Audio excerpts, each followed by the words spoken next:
Hello, I'm Dr. Linda Dean Duru, founder of Ashburn Children's Dentistry. And I'm Dr. Crystal Dean Duru.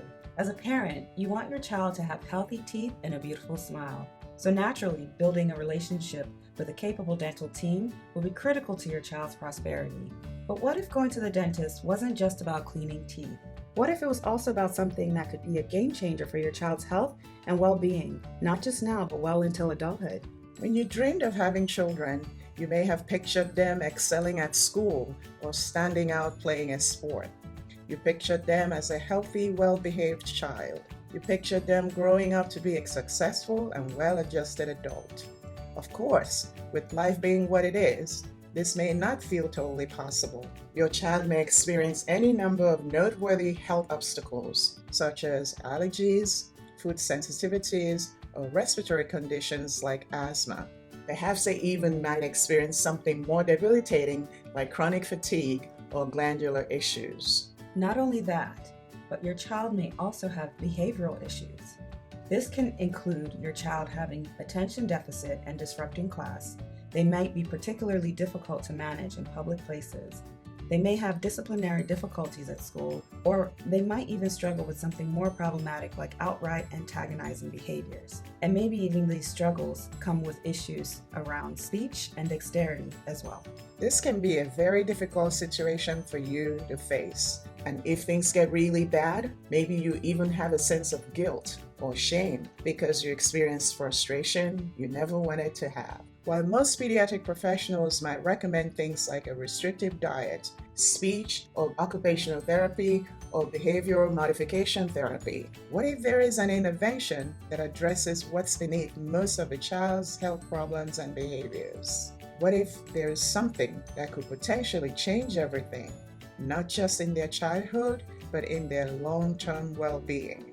You may be surprised to know that there's one particular issue that corresponds to so many of these health and behavioral struggles that your child faces. Issues around sleep.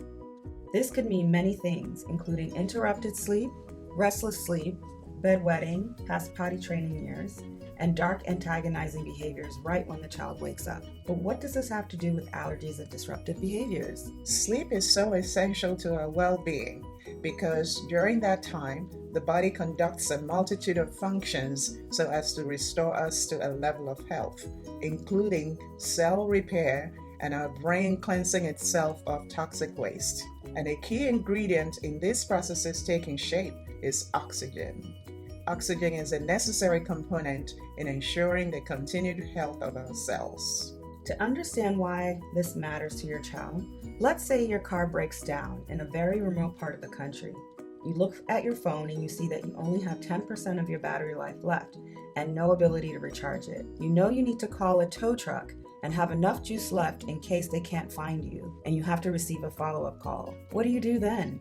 You'll likely put the phone into a power-saving mode and a bunch of other things to ensure that you have enough battery to get picked up before your phone dies. Our brain does something similar while we sleep. While your child is unconscious, their brain is responsible for distributing their body's resources to repair and optimize whatever parts need attention. The consequences of this is that if their brain doesn't get enough oxygen while they sleep, then there are fewer resources available to do what is necessary.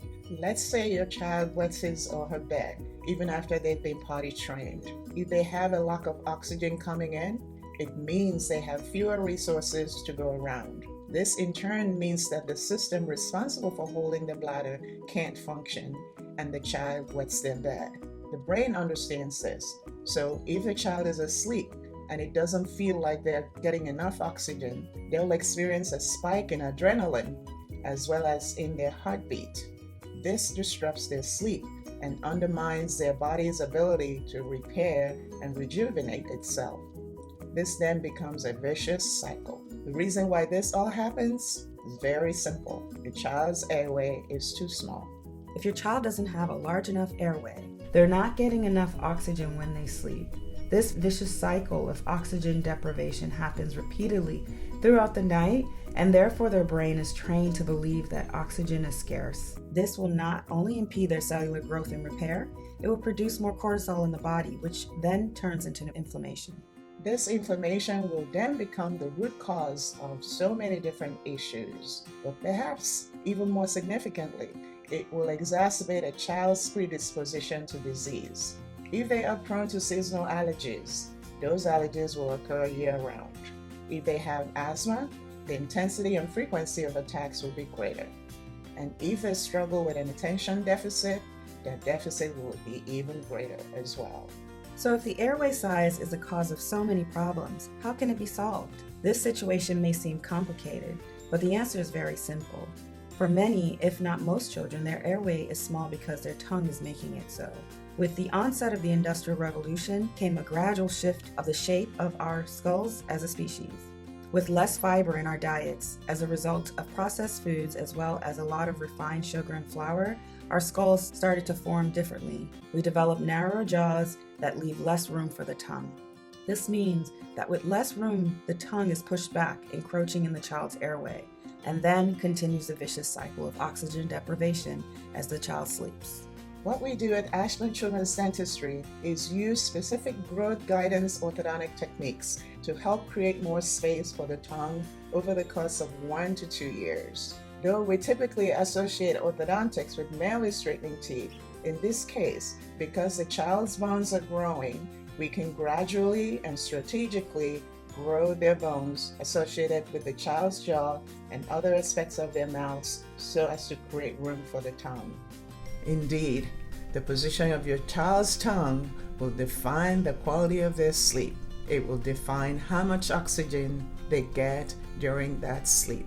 When a child is treated in this special kind of growth guidance intervention, the child will get more oxygen to the brain and therefore produce less cortisol. This in turn will create less inflammation, which will mean less severe allergies, asthma, and other maladies. The lack of cortisol production will mean the child will feel less threatened and therefore will be more attentive in class. And the continuous sleep will simply ensure their greater health over the course of not just their childhood, but into their adulthood as well. Health problems as well as behavioral problems will be greatly lessened, if not outright resolved. Given how getting oxygen to the child's various system is a life-defining aspect of their health, it is not overselling it to say that the position of your child's tongue will define the quality of not just their sleep, but their life as a whole. We look forward to getting to know you and your child, and as we do, we look for signs if their growth is being compromised by a poorly positioned tongue. We can discuss this as well as your child's other dental needs when we see you. I'm Dr. Linda. And I'm Dr. Crystal. And best wishes from Ashburn Children's Dentistry.